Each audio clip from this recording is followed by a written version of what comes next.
I was made for loving you, baby. You were made for loving me. And I can't get much in you, baby. Can you get much in me? I wanna see it in your eyes.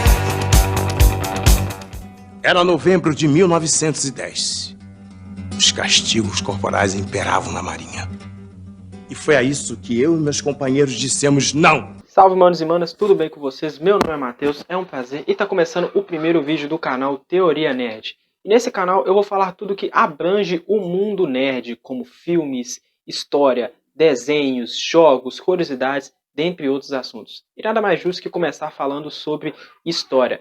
Melhor ainda se for a do Brasil. E hoje eu vou falar uma das maiores revoltas que aconteceu no início do século XX, que foi a Revolta da Chibada, onde os marinheiros negros confrontaram os oficiais brancos, a etnia branca. E isso acabou gerando uma confusão tremenda, onde os marinheiros saíram vitoriosos, mas infelizmente a vitória deles durou muito pouco. A Revolta da Chibada não foi simplesmente uma revolta militar. Ela foi muito mais isso, porque ela envolveu questões raciais, sociais, ideológicas e de classe. E tudo isso aconteceu em novembro de 1910. Mas antes de tudo, precisamos saber como funcionava a Marinha do Brasil no começo do século XX. Diferente do Exército, a Marinha não foi influenciada pelas ideias positivistas de modernização do país. Ela estava muito mais nas ideias do século XIX. Para se ter uma ideia, os marinheiros recebiam muito pouco, comiam muito mal e recebiam castigos físicos. E o mais tenebroso era o castigo da famosa chibatada. Os marinheiros que recebiam esses castigos, se cometessem as famosas faltas que estavam escritos no decreto número 328, que dizia: para as faltas leves, prisão e ferro na solitária, a pão e água.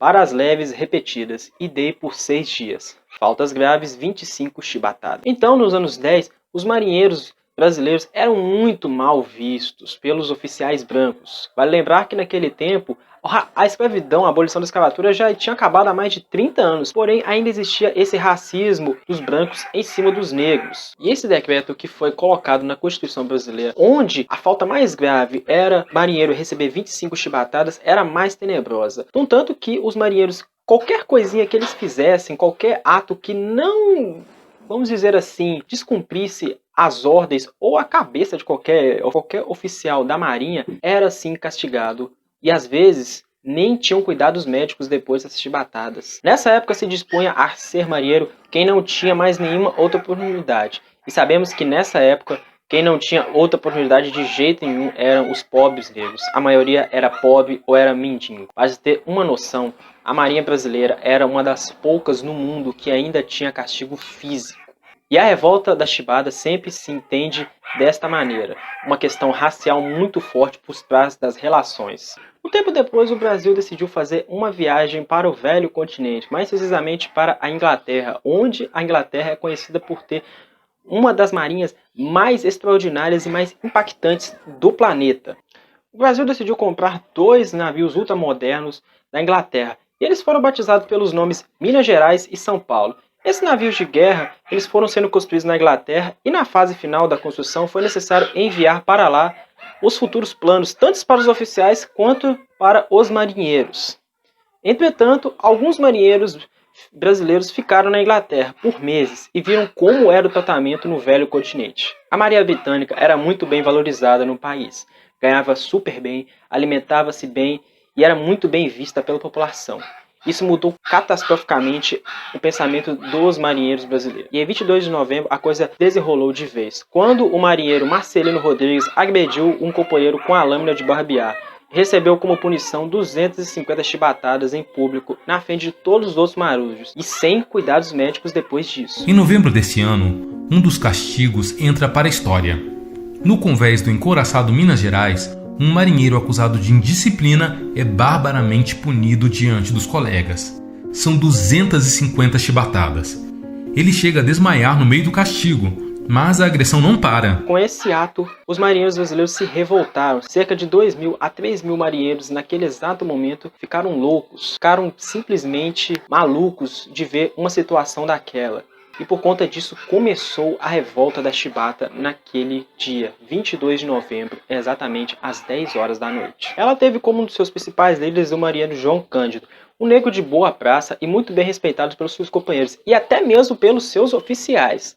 Depois desse acontecimento, os marinheiros se rebelaram e fizeram um motim para tomar os 2 navios de guerra que haviam vindo da Inglaterra e fizeram um baixo-assinado dizendo as seguintes reivindicações: melhoria da alimentação, fim da chibatada e anistia para todos os acontecimentos de forma que eles não respondessem pelo que eles estavam fazendo. Caso contrário, eles iriam bombardear a cidade do Rio de Janeiro. Estava lá escrito: Vossa Excelência tem um prazo de 12 horas para mandar-nos a resposta satisfatória sob pena de ver a pátria aniquilada. Os oficiais não botavam muita fé e não aceitaram as reivindicações dos marinheiros, achando que eles não seriam capazes de manobrar os navios.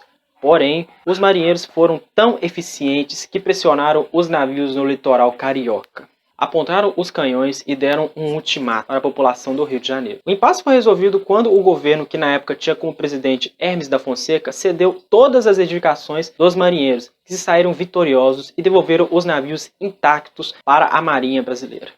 A história poderia ter terminado, mas infelizmente ela não acabou. Passando alguns dias, o perdão foi revogado. Todos os marinheiros foram presos, alguns foram mantidos na prisão. Outros foram expulsos e alguns foram até mandados para regiões distantes do país. Os líderes da revolta pagaram um preço muito mais alto do que os outros. Cerca de 10 deles foram colocados numa cela minúscula e foram trancados por 3 dias, sem comida, sem água, sem nada. Quando abriram a cela, só 2 tinham sobrevivido, e um deles era João Cândido, que foi mantido preso por meses até que, finalmente, ele acabou sendo expulso. E o seu nome foi riscado da história da Marinha, passando mais de 50 anos da revolta da Chibata. Nos enganaram. Em terra firme, o que nos esperava era a morte. Sobrevivi para ver o fim das punições na Marinha e entrar para a história como almirante negro. Para quem não me conhece, eu me apresento.